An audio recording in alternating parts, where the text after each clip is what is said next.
other people. There we go. This won't get back to some of the people that I'm going to throw under the bus. Well, I'll try and keep a high level, because and I probably should have written like a more interesting tagline, to start this off, so I can start the conversation. And I was going to start it off like, if I had written this, I'd been like, pitch competitions suck. for the most part. And part of this was one of the reasons why I wanted to just talk to people about it. It's like, yeah, pitch competitions mostly suck, for a bunch of different reasons. And like the one I was going to throw under the bus was the Willamette Angels Conference, which did a good job way back in the day. They did a really good job of trying to kick off something with this angel conference. Did not bring about the intended consequence. The idea behind the angel conferences and the pitch competitions were that it would get more early stage investors exposed to startups, learning how to angel invest, and they would invest year round. What happens usually is that when you start having a pitch competition, it becomes like the thing of the year that everyone comes to. A lot of the bigger pitch competitions mean one person gets funded, usually overfunded, and a lot of people are left like with nothing, except they're usually out $100. So, like a lot of this, I wrote down this list of all the reasons why pitch competitions sucked. And what we tried to do here in Eugene was look at all the reasons why we thought they sucked, and we actually wrote them down and then actually tried to address each issue individually. So I'm going to throw out some, and you guys are going to have to give me some more, because I'm going to start seeding this. One, it's a beauty pageant or a gladiatorial competition. One winner, everyone else loses. In the community, it sets up this dynamic of one winner, everyone else is a loser. And that's actually not the case with entrepreneurship. You have different people at different stages, all competing at this point in time, which may not be appropriate for where they are in their startup. And if they lose, it's a negative motivator. They have this one event that gives them, that they're building up to all year round, and they don't win. So one of this was to address the single winner mentality. There was always an investor founder divide. This was exacerbated by the pay to play, as in the $100 to apply or $50 to apply to the pitch competition. A lot of this is when you see these things run by people that do events, like a chamber of commerce or some other organization. They actually have you have to pay $100 to apply.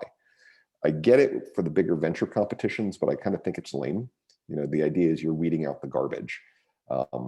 When we first did it, our entry fee to weed out like just the randos, the random people just applying, and you wouldn't get 400 people that were never going to show up, was to charge like $3. So like the fee to apply is really like, if you're actually going to show up, you're going to go through the process of just sending us $3 on PayPal. It just keeps the very random people out. But we thought that was a huge issue. I know that investors are like, $100 is not a big deal to actually apply for a pitch competition. And all the catering that has to go on, and like, I get it, but $100 is a big deal to some of these startups. And actually spending $100, going to many pitch competitions, you can see it if they're going on the pitch competition circuit around a state. A startup could be out $500 to $800 going to all the pitch competitions and walking away $800 poorer without anything useful to come out of that, except they lost $800. I wrote down service provider problem. So these are usually community events that bring out everyone in the community. What we would see is that the community would come out, but a lot of the community were the service providers. The accountants, the insurance salesmen, the coaches, everybody that actually provides service to startups would show up. And after the competition, instead of talking to investors or people that were potential customers, the service providers would crowd out like everyone else. And the startups, which actually didn't have any knowledge of whether or not they needed a service provider, would walk away with a bunch of business cards of people telling them how they needed to buy insurance and get a lawyer and do all these things. And some of these things they do need to do, but it was a little overwhelming. And some of the pitch competitions, I would say about 50% of them were service providers that were actually looking to sell things to the startups instead of supporting the startups. Interaction fairly low. So one of this was in the pitch competitions, they end up being long, and there usually were not forums for people to interact, and the interaction was usually contained to the pitch competition. As in, you show up, Everyone sits down, the pitches happen, the reception, it's half hour long, everyone leaves, and the extent of the interaction in the community is that half hour of post-pitch reception where everyone eats the food. And some of this was what we call crappy pitches. I do know that some of these pitches were just excruciating. Sometimes your pitch competitions would be 20 pitches and you try to limit it to 3 minutes, but often someone would go way over that it would turn into a 15-minute pitch that was not particularly good and very boring. And we did see some things like IP disclosure. We also saw general solicitation, some really, really bad things that the startups weren't really aware that they were kind of screwing themselves up by getting up on stage and kind of harming their company by disclosing things they shouldn't have been disclosing, or generally soliciting for funds in an open general pitch competition. So these were all the reasons why I was like, these are all the things that we were seeing. And we didn't get this by looking at it. We were entrepreneurs, but we were going around the state, going to all these pitch competitions and talking to the entrepreneurs. And it is, sort of things like pitch competition is the thing you have to do, but most reviled part of the entrepreneurial process. The beauty pageant contest, going on the pitch tour circuit. So when we were doing it locally, we were like, okay, these are all the problems that we see. This gladiatorial combat one winner, this investor founder divide, the service provider problem, the pay to play problem, the lack of interaction, and the generally crappy pitches.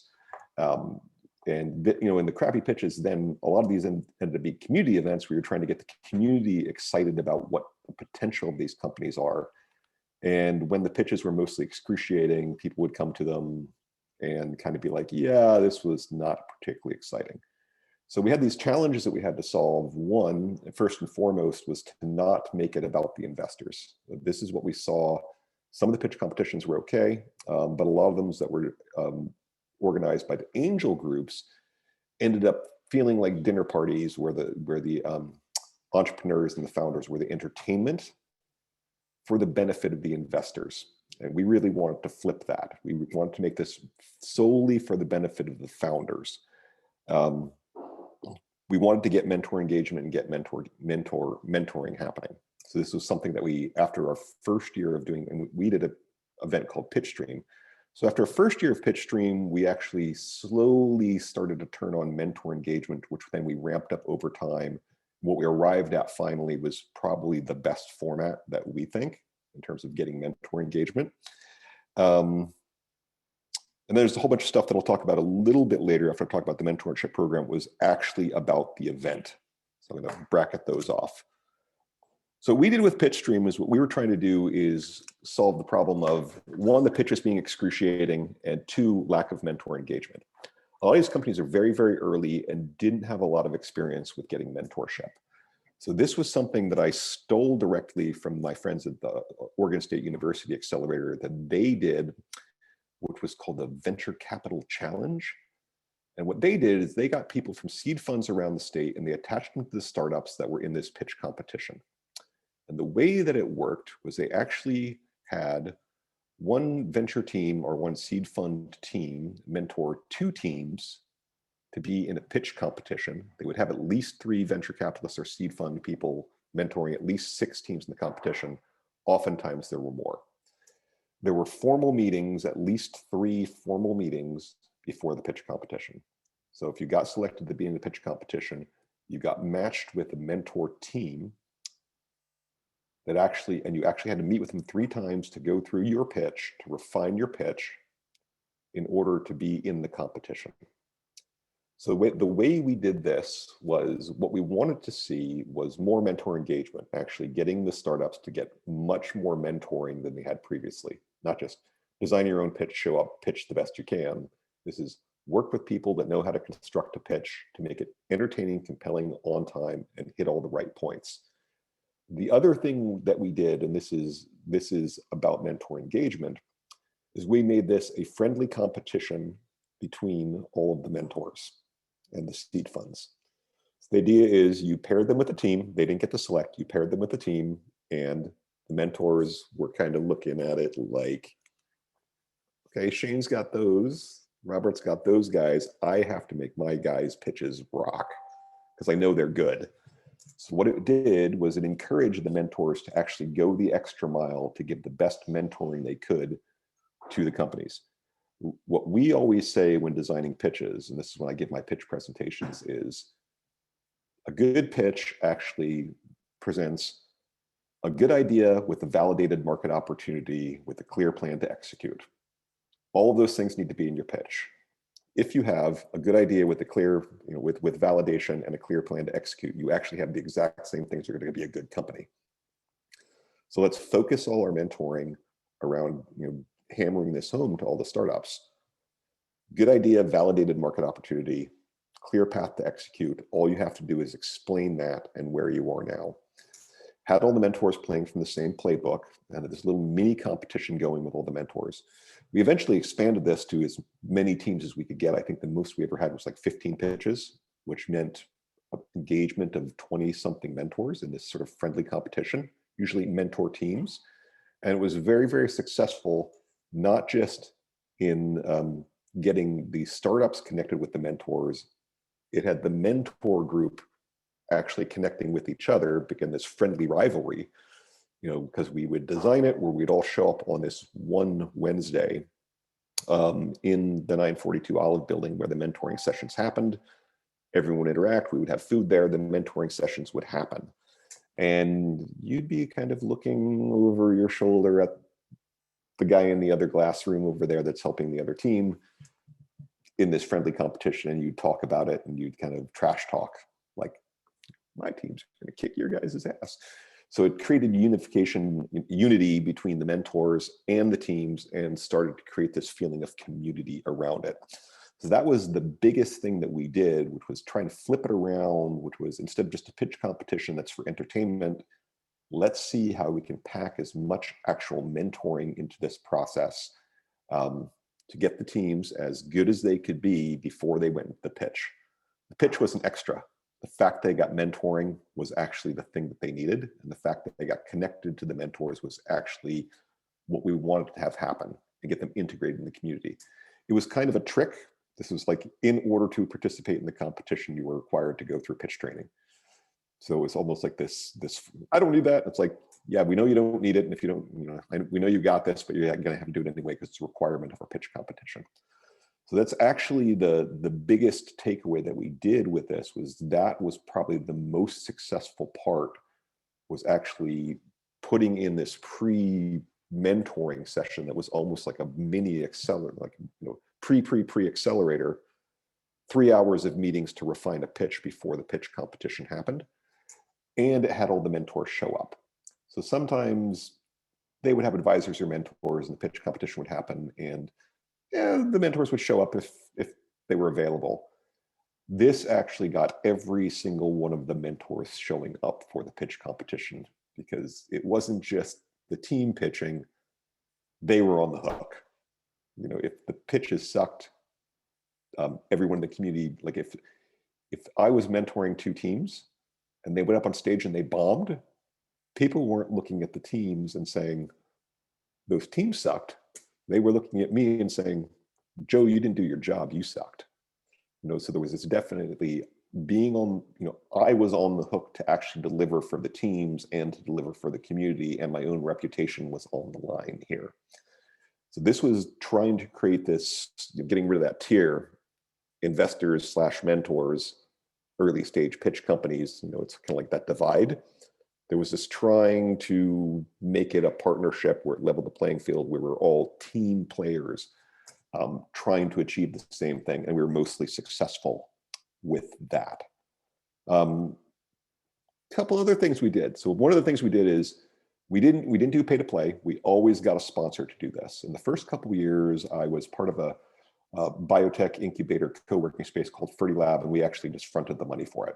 We put up a couple $1,000. The prizes were like 500, like 1,000, 500, and 250, and then we actually sponsored all the food, and then we had an audience participation prize. The way we did this was actually, the audience participation was interesting. We came up with this in our second or third year. We did a raffle bucket, which is you bought raffle tickets with cash. You put cash, $1 a ticket. The raffle prize was usually something like an iPad. It was an iPad. One year we did a like a RockU streaming thing. One year was like a Chromecast thing. One year was Fire Stick. So the idea was audience vote. You get to buy a ticket, limit 5, and every time you bought a ticket, you got to have another vote and encourage people to bring their friends. And they voted for audience favorite, and the person who won the audience favorite button just got the bucket of cash at the end. So, and then the raffle would be, we'd draw the ticket out and the person would get the iPad or the RockU or whatever. And then the winner of the audience competition would just get a bucket of cash, actually whatever we collected for the raffle. So this was, due to the sponsorship, and an iPad is not super expensive. And it was a really, really good price to advertise for the raffle. And it actually brought in extra money and got people extra engaged in cheering on or voting for the winner. Food was very, very important to us. So this was one of the things we actually wanted to expose some vendors in the community. So when we did the catering, what we tried to do is we tried to find a local startup or like a local startup food cart or a small vendor to actually cater the event that we would pay for in order to expose the community to the vendors. Oftentimes we would try to do 2 or 3 of them. This would be, we'd often have someone that was doing wine, wine or beer, which we would try and get a craft brewery, a small winery, and a small food cart to come in to provide all the service for the after event and actually give them time to actually expose themselves to the community. And I'm trying to think of anything else. Audience Choice Awards, the Bring a Friend was really, really good. So this was the idea that there's an Audience Choice Award. We encourage people to bring a friend.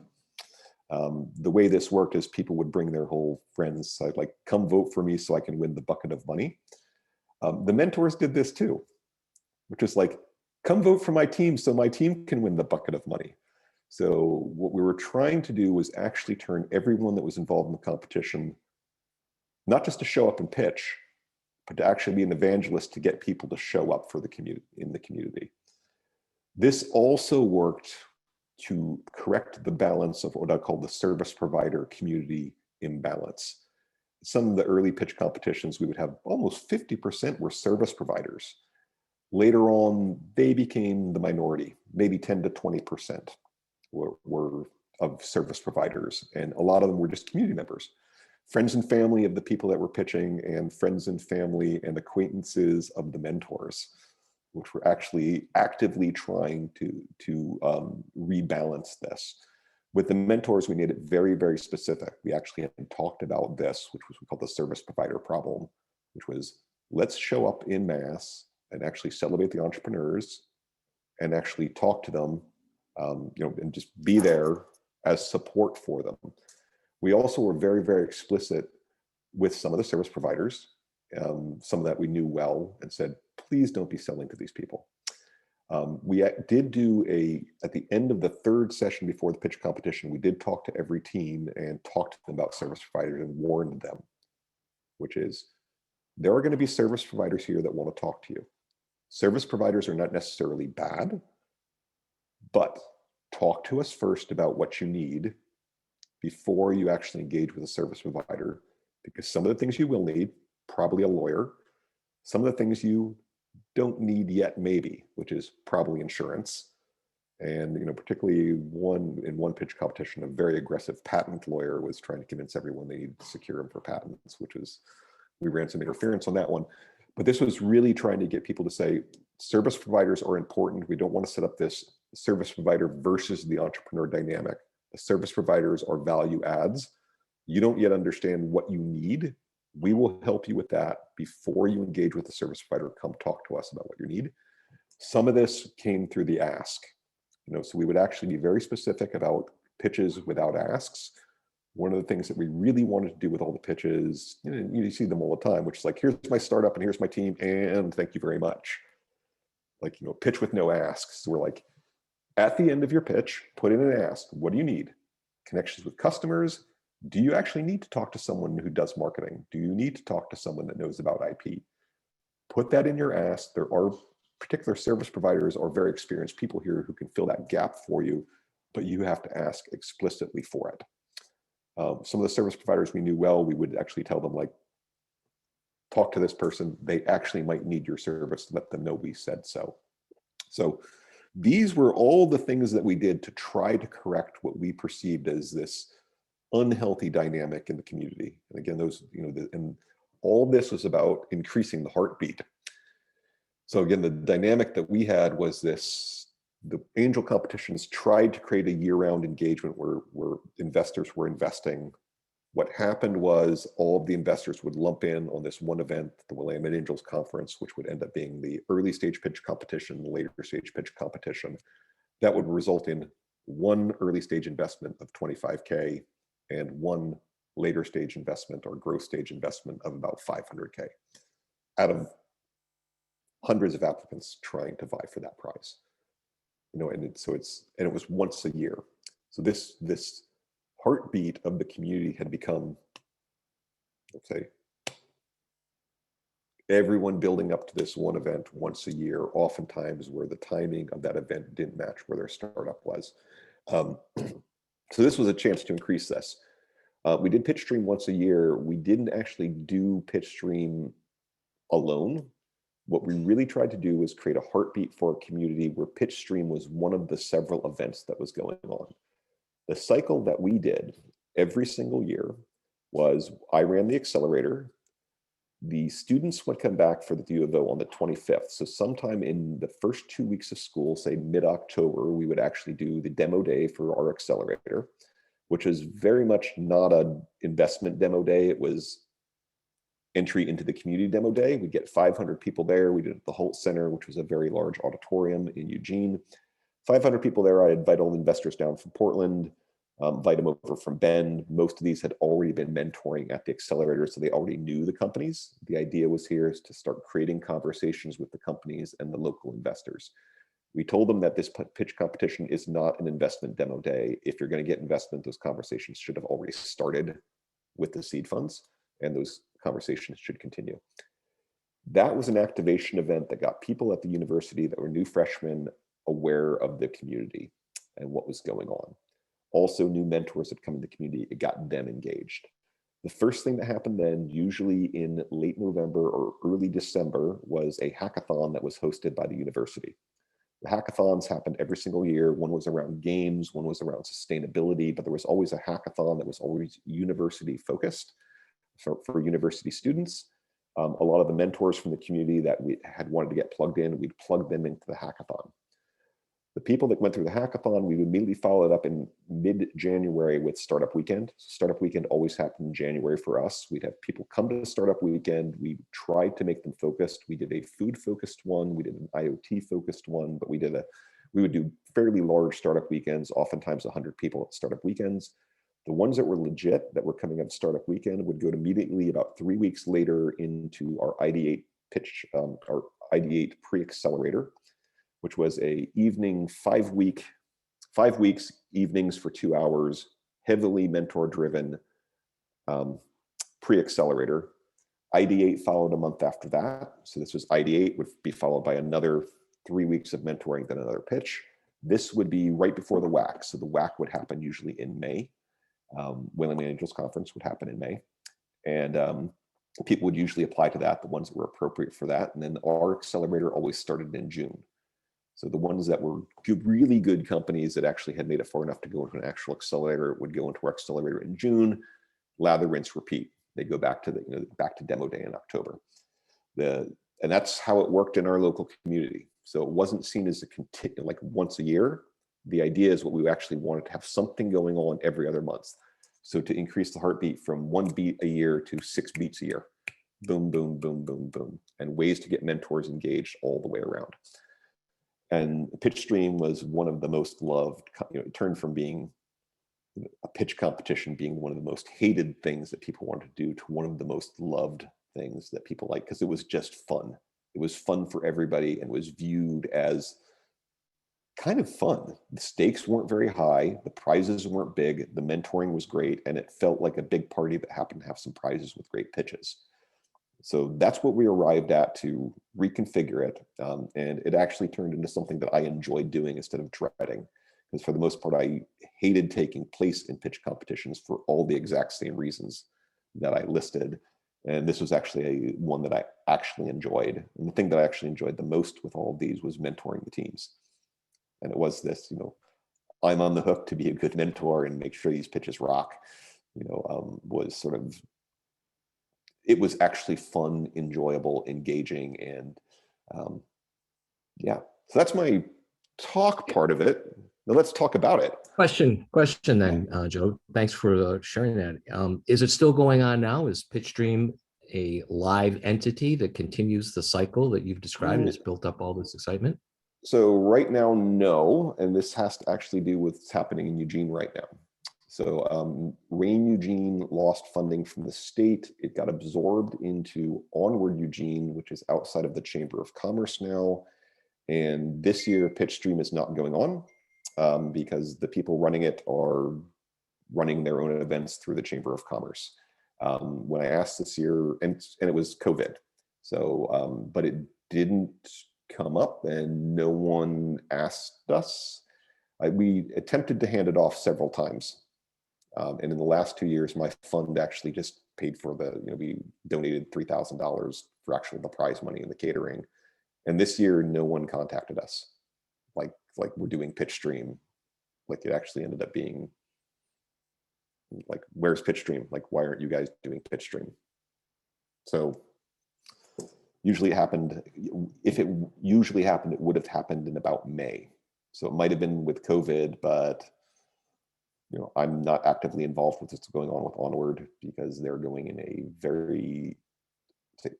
a direction I don't necessarily agree with. But the challenges of trying to build a startup community that is reliant upon public funding and tied grant to grant. Yeah, and this was what people have said to me is like, you did a good enough job the chamber wanted in. So that's, so it's like they kind of took it all over and absorbed it into the Chamber of Commerce, Onward Eugene, business retention and expansion, recruiting. They actually have like this multi-pillar, and entrepreneurship ends up being one of these, and it is kind of off to the side on the back burner, which I'm like, unfortunate. I have a question for you. And I'm mostly, just sort of keeping in mind some of the other startup community builders that we have, part of More Good Jobs, who are dealing with all different types of startup communities. Some that are so infant they don't have a lot of high growth entrepreneurs yet, and also look at competitions. And I know with in my role at Lemoyne College, we get a lot of students that kind of fit into that bucket of kind of more lifestyle businesses who kind of find it in the pitch competition. How do you balance that? And so some of it was we actually took all comers as well. In this 1 year, the woman who won, who was in tears when she won, like so happy, actually was doing overalls for women. And she had gotten a job at Keene. She was a product designer at the U of O, had graduated, had gotten a job at Keene. And she actually just wanted to make coveralls that were designed for women, like not Dickies coveralls. And they were actually like really, really well done. She sewed them herself. She was hard charging. She won the competition. Wow. A lot of this was for the judges. We would tell them, because some of the judging, they would say, okay, which one has the biggest potential to be like the next Uber? And I would go in and say, stop doing that. Look at these startups. I'm going to give you this pool of money. I would like you judges to give the money to who you would actually give this money to. It's now your money, give it to somebody. And they went, oh, well, I'm not going to give it to them. I'm going to give it to her. I'm like, sweet, that's exactly what we want. So some of this was, people would cheer when this happened because there were obviously the ones that was like, obviously that's a venture play. They don't need $1,000. Like, it was like, yeah, that was kind of the point. It was yeah. So I think everyone at the competition was like, that is obviously a venture play. Those guys are 4 guys from the university that are all MBAs. They have friends and family money. They are doing, an electric truck play that they're going to go on the venture circuit. They're going to San Francisco. $1,000 is going to be nothing to them. $1,000 is going to mean the world to her because she can actually get off her sewing machine from when she was a kid and actually go buy like a serger. She's actually going to buy a real sewing machine, which is what she actually did. Wow, cool. So it was that sort of thing where it wasn't just which is the best scalable venture competition. It's who can actually use this money and put it to work like today. So the judging had a different set of criteria. It isn't like what's going to make the best startup, high growth startup. It's what is actually going to, who is the best entrepreneur? Where is this money going to make the difference? And I think everyone respected that and appreciated that, because they would say afterwards, it's like, yeah, that's definitely a venture scale company, but those guys don't need the money. She did. It's awesome. She got the money. That's one of the a sort of follow up to that is, especially when you're talking about, you'll get, sponsorships or donations or whatever, and oftentimes for prize money, things like that. A lot of times because of that, financial dynamic, you'll end up with judges who, what's the best way to put it, are not entrepreneurs.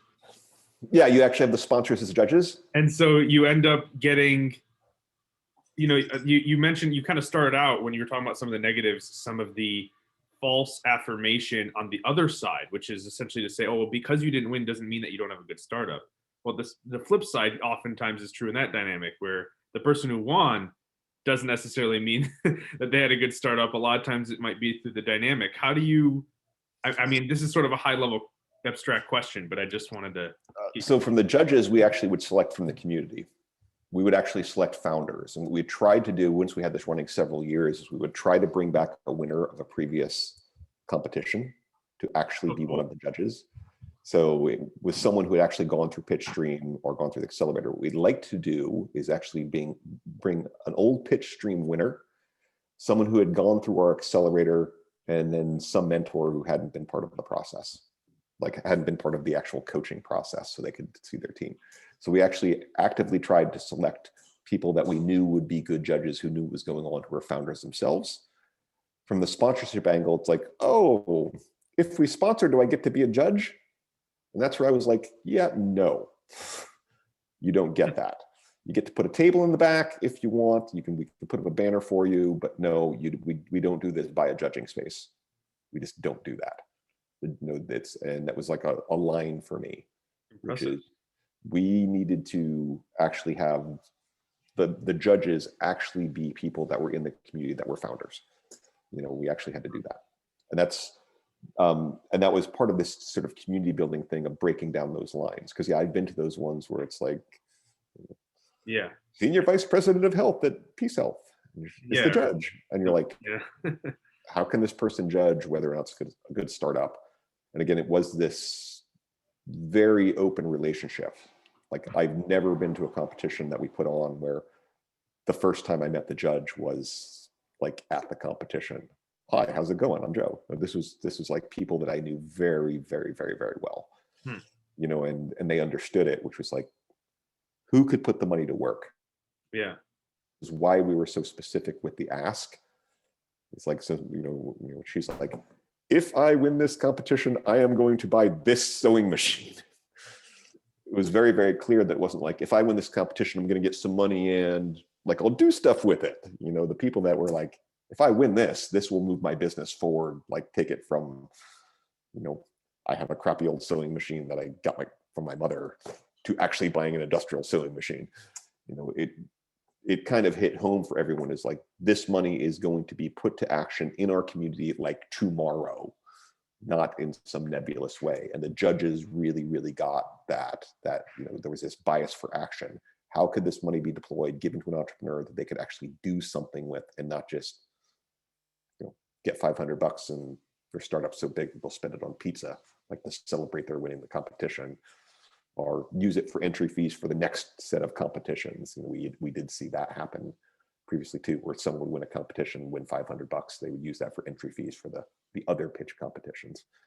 It became like this whole incestuous thing, which we were trying to break that cycle. Yeah. Joe, I appreciate your talk. I think you summarized a lot of frustrations that I've had over many, many years. into some sync bullet points and I would say actionable strategies and tactics to overcome a lot of the biggest pain points and frustrations. The question I have for you is really one of a mindset question. And some of the global competitions that I put together, one of the outcomes that we really wanted to see was the peer network built amongst the entrepreneurs themselves.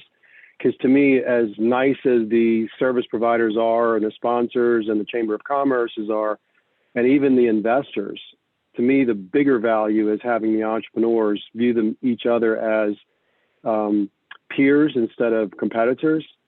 So could you speak more specifically on what you found, what you saw, what you found, and how you maybe have built more of a peer network versus a hierarchical mentorship network? Yeah, so this is some of the stuff that we did beyond just PitchStream that we did with our pre-accelerator as well. So the way we tried to design the pre-accelerator and the pitch competitions and our accelerator was it's cohort based. Particularly with the pre-accelerator, the way we did this is we would separate people out into teams of, so we'd be 3 teams and 3 mentors. And we'd have a presentation, this is ID8, this is prior to the pitch competition. It's our pre-accelerator. So we'd have a presentation, it would be about business model canvas or fundraising or whatever. It'd be a 45-minute presentation.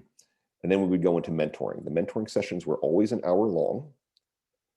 There were always 3 teams, and there were always 3 mentors. Every team would get 20 minutes, hard stop. And what we wanted to do was actually have all the mentors working with one team, and we had a timer, 20 minutes, stop, move on to the next team. So what we wanted to see was we wanted to have each of the teams looking at the feedback that the mentors were giving to other teams about what they weren't getting right or what they weren't explaining well. We did this through a framework of a executive summary, which was, what are you doing? What's your problem? What's your solution? What's next? What's your ask? It was like the 5 things that you'd want to see in a pitch. And over those 5 weeks, we'd focus on each section. And what we would see is the teams, which we tried to keep together as a group of 3, watching the other companies advance and struggle with these problems. And we encourage them like, hey, you're struggling with how to describe this. You're struggling with how to describe this. Why don't you guys talk? So what we were trying to set up was this dynamic where we're having the teams together in a room with multiple mentors, all struggling with the same problems with different businesses, and learning how to work with mentors to draw information out of the mentors. We did have presentations on how to draw information out of the mentors and then how to work with each other. So we didn't exactly force it, but we tried to set up the conditions where everyone was there at the same time in a room listening to other people work through the same process, and they became friends. So we would see it again and again that it created cohorts. Like we didn't explicitly say you were in a cohort, but we designed it, and magic usually happened. There usually were 1 or 2 people that were just like so insular that they would not get in the community. Oh, you're on mute. Kevin, you're on mute. Kevin. That's brilliant. So let me ask you a more, I would say, tactical question. The vetting of getting those 3 people and those 3 mentors together, what would be the criteria to be able to actually form? Like what was the vetting process of selecting those 3? The companies? Was it around a problem, or was it around an industry, or was it stage, random? No, it wasn't random. Again, the way we did the mentors, we tried to get a cohort of mentors that was also somewhat of a peer group. When I had my pick, and I usually did, because I ended up getting a lot of good mentors, about 80 that I had to choose from. That would I wouldn't get all of them every week. What I always tried to do was get someone who's a very, very experienced multi-exit founder, someone who was in the process of working on their startup right now, ideally someone who had just raised or was post-raised and was in growth phase, and someone who was a mentor who had previously gone through the program, either the pre-accelerator program or my accelerator program. So I actually wanted to get like the very experienced person, someone who's in it a little further down the road, and someone who is like a year in. So you'd actually have this like a peer ladder. Stage. Yep. Several different stages, and they would get the point of view from all three mentors from their particular angle. And usually the person that was the multi-exit founder was like thinking high level strategic, and usually the person who had just gone through it, who is like, raising their seed round, was definitely almost exactly where the founder was. And we didn't try to separate this by stage. What we actually found was when we had different people from different disciplines, and I had CPG, like exit CPG founders with a SaaS startup company, mentoring in the same room. A lot of things have in common, and a lot of them would learn from each other, because CPG is not like SaaS software. There are differences. And so seeing the mentors, like someone talking about how it works in CPG, or the mechanics of the distribution in the food industry, the software mentors would be like, take some notes. So it was valuable in a lot of ways, because it wasn't just three old timers talking to a bunch of young people. It was this tier of people, of mentors, that really got them to all engage. And I think some of it was the person who was a year in would look at the person that they were learning from the person that's very experienced. The person that was very experienced was looking at the guy that was a year in, as a mentor, and trying to remember, like, oh yeah, I'm up here, I need to get back down to day one. It was very, very effective in bringing everyone out. And then the operational question that goes along with that is, how were you tracking that? Was it just you and somebody else that just knew these people, or were you actually putting it into a spreadsheet? And we had a mentor pool, which we all knew. We put it into a spreadsheet. We would actually for those, we would do mentor signups. I would email everyone. We'd have sign up sheets for, hey, are you up for this? Sign up for your week, show up. We had alternates that would show up as well, that I could call in. And the alternates usually would show up, and I would just assign them to a different room. The logistics of it, when we did it in the building, when it wasn't COVID, when we did it in the building, we actually had, depending on the number of teams, say we had like, let's do 12 teams. 12 teams, we needed 4 rooms, and we needed a timer and a bell. And I literally had a bell. And the logistics of it were mostly me walking around, opening the door of a room, ringing a bell, and saying, switch! And then everyone would switch. So it was mostly people being organic. They didn't have to think too much, they had to show up. And we found that they really, really appreciated it when we kind of didn't expect them to do too much except show up. Show up, we ring a bell, you ask me what room you go to, I say, you're in room number 2, you look at the big room with the 2 on the door, you go to room number 2. And I would walk in and be like, team 1, go. Then the whole mentoring process, and everyone sort of got it. But the logistics of it were really to walk people through it. We implemented this in all our events. I got really, really specific about people managing the events, is that there was a judge and mentor manager at the events. And I would actually say, I want you to make name tags and put them on the chairs for the mentors. Like, I want you to walk in, I want you to like literally reserve a seat for them with their name on it, show up, say hi, John, how's it going? Come here, here's a bottle of water, sit there. And mentor after mentor was just like, oh my God, thank you. Thank you. Thank you for making this really easy for me to just show up and not have to think about any of the logistics of how this works. And just when someone says, okay, now listen to this person talk and give them feedback. It was really, really successful, but it took a lot of effort on our part to design it. And it was a joke, which is like, people, and I learned this over several years, the mentor manager, which is usually someone in the community, like, so you want me to treat these guys that are like CEOs like children, like kindergartners? I'm like, pretty much. When they walk in the door, you hand them a bottle of water, you tell them where to sit, and you tell them to wait, just wait there quietly. And believe it or not, they actually kind of appreciate that they don't have to be on to run the show or be thinking about it. They just have to be there for their one specific thing. Very helpful, Joe. I appreciate it. Great insight. Anything else? So this is, I mean, this is kind of what we did, and all the learnings that we did. Like, these are like micro learnings, you know, of watching the mentor show up and being like, well, I'm supposed to sit here. You three guys talk. Here's a bottle of wine. We're going to start the session.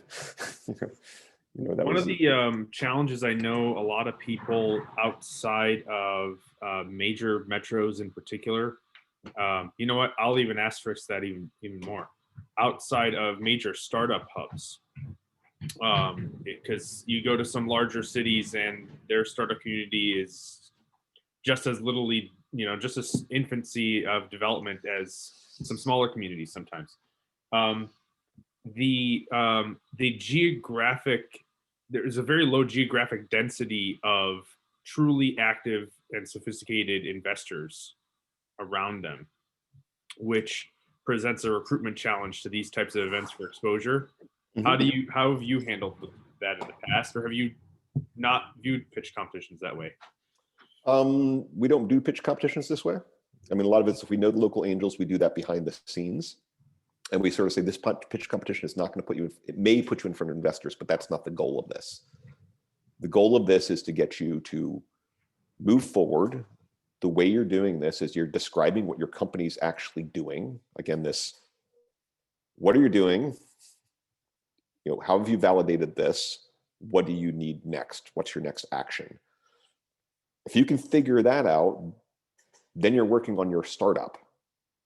If it's investable, it'll be investable. If it's not, then it's not yet. Then you're bootstrapping until it is. But you still have this idea of, you know where you're at, you know what your problem is, you're validating against your customers, and you know what you need next. We always focused on those parts of it, which is like, don't seek investment, seek those three things. If you're seeking those three things, and what you're only trying to do with your pitch is articulate those three things, the process of trying to articulate them is actually where you understand what you're actually trying to do, which is, I don't know what I'm asking for. It's like, actually, why don't you go talk to your mentors? If you don't know what you need next, why are you asking for money yet? I don't really know who my customer is. It's like, you haven't validated your opportunity. You know what you need to do next is you need to go find some customers and actually validate the problem against the market. So the process of getting them to validate, and I think everyone after a while got into this, which is that first they come in, it's like, well, here's how I do this. I come with an idea and I go and ask for money. We're like, no. What you do is you articulate your idea in a way where it's clear where you are, clear what problem you're trying to solve, how you've tried to validate this, and what your ask is. And if your ask is, I need customers, or I need someone who knows distribution in the food industry in line, be very, very specific with your ask of what is the next piece of information that you don't have. And if you keep doing this, eventually an investor is just going to show up. In our community, I mean, I was surprised, how many people there are here in our community that are investors or proto-investors or high net worth individuals. Because you think that there's not that many of them. And I was actually stunned at, like, once we started drawing people out and actually started making it fun, that we started getting a lot of people coming in that actually were fairly sophisticated. There's a guy down the street from me. He actually lives down there, John Hudspeth. Moved to Eugene. His wife runs a clinic. He actually ran the system on a chip division for Intel. So system on a chip, what he would do is work with people worldwide. They'd come up with an idea of what they wanted to do. Intel would come up with a design for system on a chip and work with whatever company wanted it to come with an outsourced manufacturer to develop whatever it is, some kind of microboard they wanted all over the world. That's what he did. And part of he got involved because he's like, yeah, most of the stuff in entrepreneurship is just kind of lame. It's kind of like, small towny. It's like, this is actually kind of fun. So some of the trick was getting something fun for those people to be involved in and right-sizing it where, I had more than one person go to some of the local angel things for like, this is goofy. It's like San Francisco people or New York people would come in and be like, this is goofy, backwoodsy style, not what I'm used to. And I'd be like, whatever, it is what it is. Don't worry about that. Just come have fun. Get back into your founder mindset and work with the founders. Let's get back down to when you were a founder. get back, this is send the elevator back down stuff, get involved. And some of it was the other things that we did. I think I talked previously about the mentor meetups and the mentor day at RAIN. And this ended up being deal flow for mentors that I didn't even know about. So we would do mentor day, which is, if you ever been to like a Techstars demo day, it's mentor madness. It's the one day where all the mentors come in, and it's like the gauntlet that you have to run through. Every time we did that, I've had people coming in from Portland or Bend. We would do a mentor dinner, which I would host at this place called RAI. Really good food and drinks, which I paid for everything. And I'd probably get about 30 mentors there that would show up at this dinner. And it usually would end up lasting, we started at 5:30, it would usually end up going till the place closed. Like they'd kick us out when it was closed down. And every year people would be talking about it. So we go to events and they're like, when's mentor day? Like, when's mentor dinner? When's mentor dinner? When's mentor dinner? And then had people coming up to say, what's mentor dinner? And this led me to expand it to be called Mentor Happy Hour. And I would do these twice a year. It was called Mentor Happy Hour, where it was like, here's the rule. I'll tell you when Mentor Happy Hour is. You have to bring someone that's legit to the Mentor Happy Hour. And we also need more women. We also need more people of color. It's like, you get extra points. You get an extra drink from me if you do this. So this was like this idea that we're getting the mentors to recruit other mentors who are friends of theirs or people that they thought would be good fits. And it's like the rules, like you can't get an invite to Mentor Happy Hour unless you actually bring another mentor. So there are all these little things. And then everyone started talking about it, like, when is this happening again? And some of this is particularly in the small towns. What I found is a lot of the people that are doing real stuff in small towns are kind of just like this. Like, I'm doing my thing and I'm not getting involved because a lot of the other stuff is just local small town entrepreneur stuff. And I remember this one event. So this is, I think I won't mention the names because I don't like name dropping. A guy who had just raised 126 million for his house refinance company was talking to the retired rancher, 4 exits, 4 game companies, and the ex-CEO of Patagonia. They were hanging around, like just talking about their experience because they didn't know each other and they had met at this mentor dinner. And it was like, you did what? You did? They were talking about, oh, you sold your company to Apple? I sold my company to Disney. They recognize like, oh my God, there are other people here that are more my speed, more my style. Awesome. But it took time to get some of those people because they were so, they get into that mindset. It's like, I did something, I moved back here, I don't have time for this because it's cornball style or whatever they're thinking.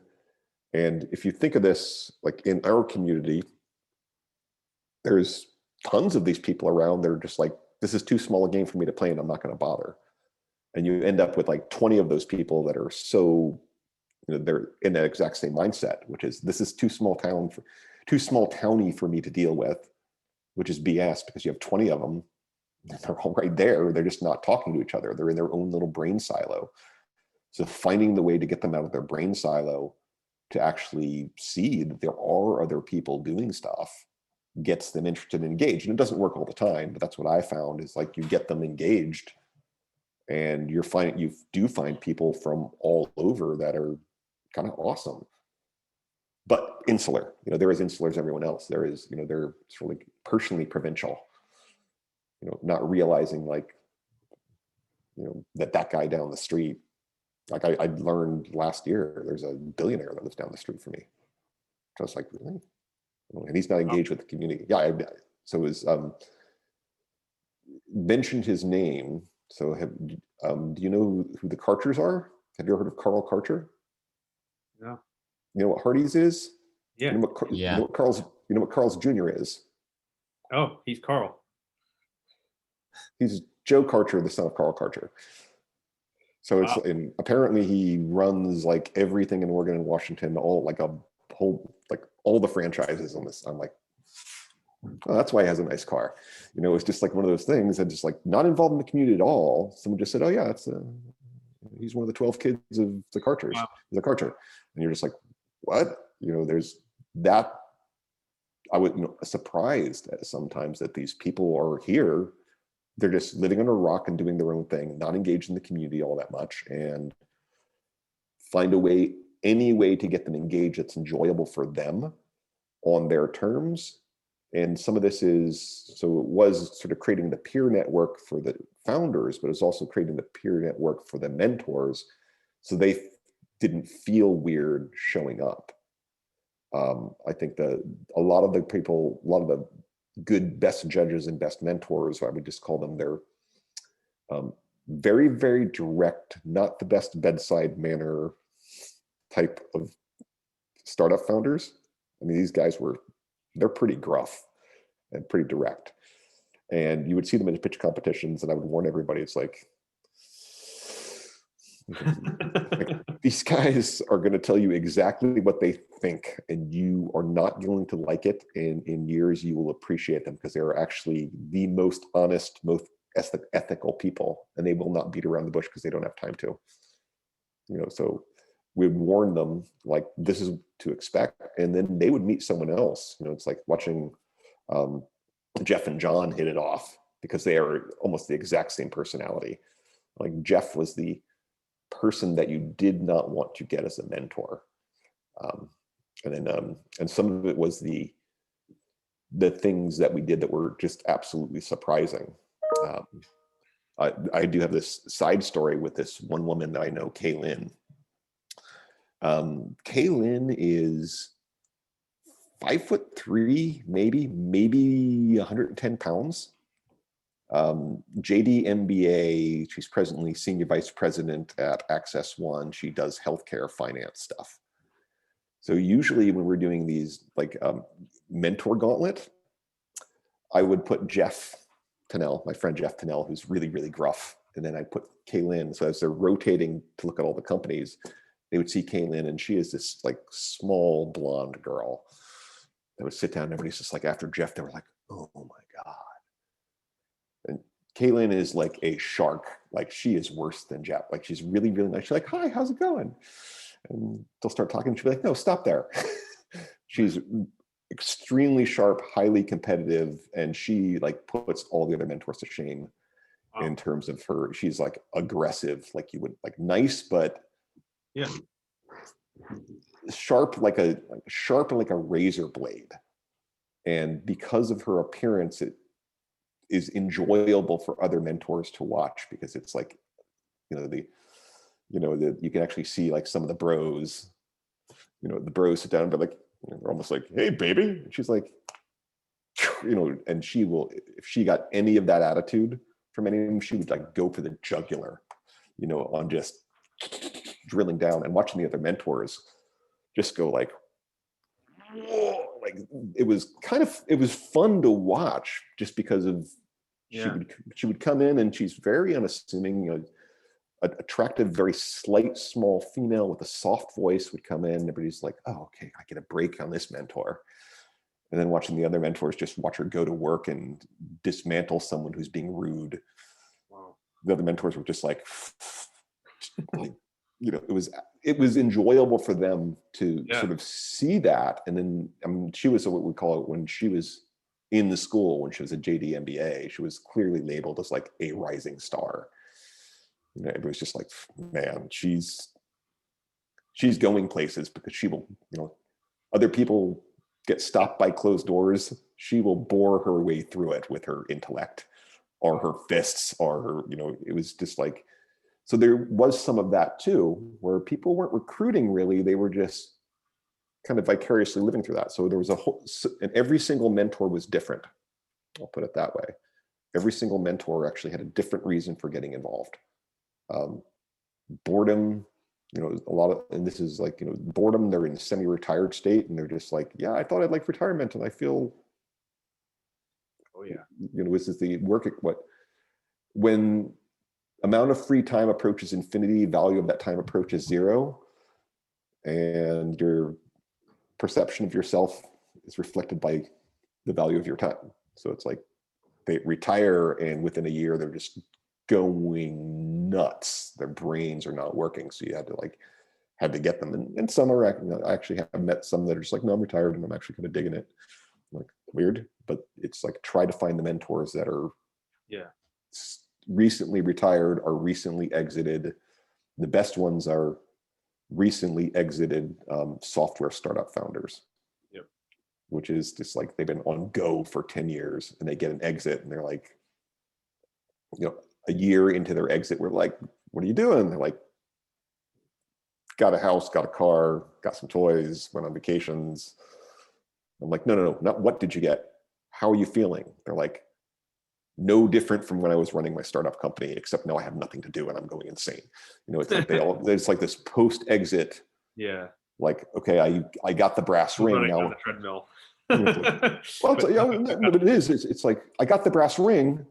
Yeah. What do you do with the brass ring? And it's like, and it's almost like it's like, your startup exit, what do you do? It's like, now you get the trophy and you hold it up for the rest of your, it's like, so is this what I do? Is I just stand there and hold a trophy for the rest of my life? It's that adjustment where you're like, oh, I got this big exit, now it sucks. Like like post-exit is not what it's cracked up to be. Has a, and their mind is not active and they're not working on a company anymore.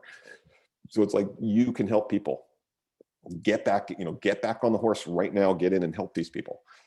And the matching, and Kevin, this is to your point, we would try to do the mentors in that tier. What we would try to do is cycle the mentors through the companies, because what we would often find is we wouldn't assign a company to a team. We would usually see a mentor and a team kind of click. And it always happened. We had like 2 teams in the entirety of the accelerator that didn't click with one mentor. And those were usually the example of the founder that no one liked. That was the example of how not to be a founder. It was sort of the, I don't listen to anybody. It happens. Yeah, well, and some of this is some of the dynamic of some of these that it happens all the time. So we used it to our advantage, which is there's always the uncoachable founder who's always like not getting it, that the mentor is not paying attention to him. Like the mentor is sort of checked out. Like the founder is just on his own trip. And when you have multiple teams watching that team interact with the mentor and they have some kind of emotional intelligence, they're like, oh man, so that's what it means to be that guy. You're like, yeah, don't be that guy.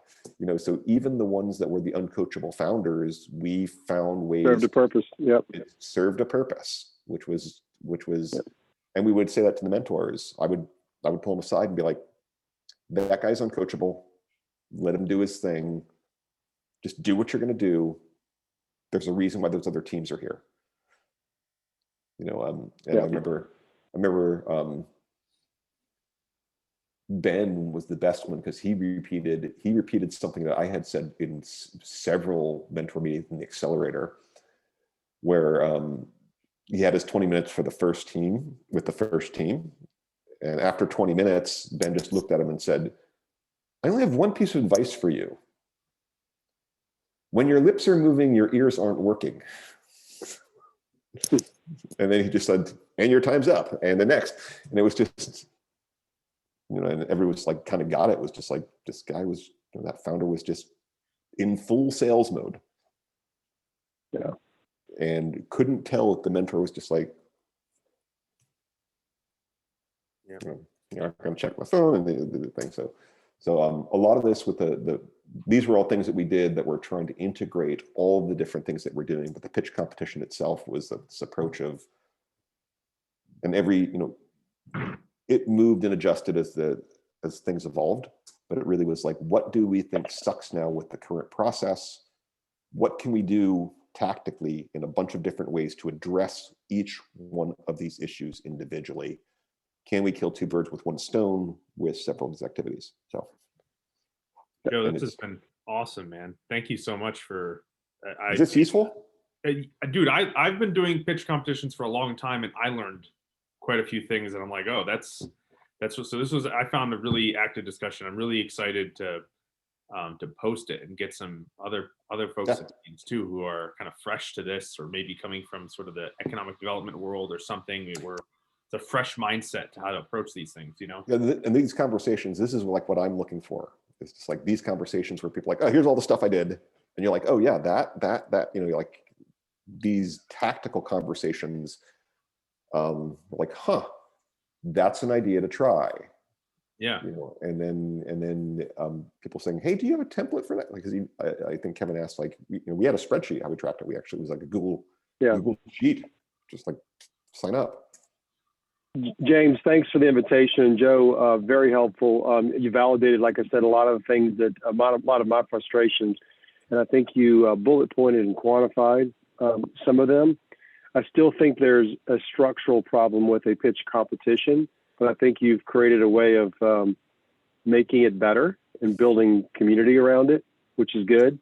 I still think the real value is that peer network amongst the entrepreneurs at various stages, which I'd love to have a follow-up conversation with you about, because I think that's where, you know, Chamber of Commerce's and economic development entities and other things can do that community building very well, but it's really the entrepreneurs that really need help in building their own peer networks that lives beyond a competition. Yeah, so, I'm thank 100% in agreement with you. I'd love to get to know you better, but thank you for today. I appreciate it. Reach out to me on LinkedIn. Reach out to me on LinkedIn, and okay. I'm glad to have a chat at any time. James will connect us too. Okay, yeah, great. I'll make the email for the two of you. Thank you. Good to see you, David.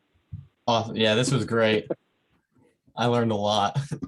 Awesome. Oh, well, good. Hopefully, I'm just trying to give freely of what we learned. And part of this is like the give first mentality, and the what do we say? Lighting someone else's candle does not diminish my flame. This kind of information is free. Okay. You know, it's just like, and this is like, and seeing another person doing ecosystem building, it's hard enough. Watching them bump into things, it's like, yeah, we bumped into that. And I didn't even say, you know, it's like the best food, tiny meatballs and chicken satay, scalable food. So I'll just say the other thing we learned is a lot of pitch competitions will do the sandwich thing, which means you have to count and like how many people are going to be there. And then what we always did was we did chicken satay, like on a stick, meatballs on sticks, tofu on sticks, and then sometimes we would do a taco bar. So the idea is, and you know, you just like grab and go food. We always strive, and this is something that we learned, is like, don't do the sandwich things, don't do the entrees. Big table of hors d'oeuvres, chicken on a stick and meatballs and tofu, you know, those like buffet style and taco bars are like the bomb, because it's what we call scalable food. If 30 people show up, you have enough food. If 80 people show up, you have enough food. You don't have people running, you don't run out of sandwiches, and you don't have 50 sandwiches left over that you have to kind of get rid of, handing to people on the way out the door. You just have, you know, and it actually had people constantly going back. So it's like the other thing, which was like, forget if it was Kimmy or if it was Katie. She was like, if you have meatballs and chicken on a stick, you need to get small plates. I'm like, what? She's like, tiny plates. Tiny plates. And I'm like, why? She's like, people are walking around. And this is like, she's like, people are walking around with a drink, usually wine, and a tiny plate of whatever their food is. It's slightly bigger than this. She's like, if you give them a big plate, they're going to load up a meal and sit down. If you give them a tiny plate, they're going to carry around their hand, and they're going to make several trips back. What we actually want is people taking several trips back to get more food to put it on their tiny plate. We want them walking back and forth to the food plate. Everybody walking around all the time. We want to give people excuses to get out of conversations, which is like, you know, when the conversations go nowhere, we want them to say, oh, hey, I'll be back. I have to go get another meatball. You know, it was all these little, and I was like, really? They're like, yeah, small, you know, finger food, small plates. There you go. And it was like, you implement that, you're like, wow, this made the logistics 1,000 times easier and made the interactions like a bazillion times easier, all around. Like, Buffet food in tiny plates. Okay. And that one you should put on your list. Thanks, Joe. Okay, I have someone coming to visit me for coffee. Yeah, I got Yep. fun too. Good to see you guys. All right. Have a good take day. care. See you, James. See you, David. Bye. Thank you.